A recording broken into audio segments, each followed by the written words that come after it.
சீவ கொக்கு ஒரு கெண்ட மீனை கண்டு வெறதான் அடிச்சிருச்சான்.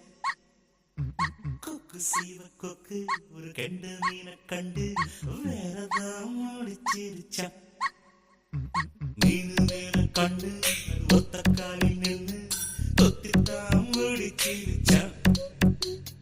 மீனு மேல கண்டு அது ஒத்த காலில் நின்று தொத்தித்தான் முடிச்சிருச்சான். பிரம்மச்சாரி யாரும் இங்கே கிடையாது, ஒரு காலம் இல்லாமல் சுக வாழ்க்கையும்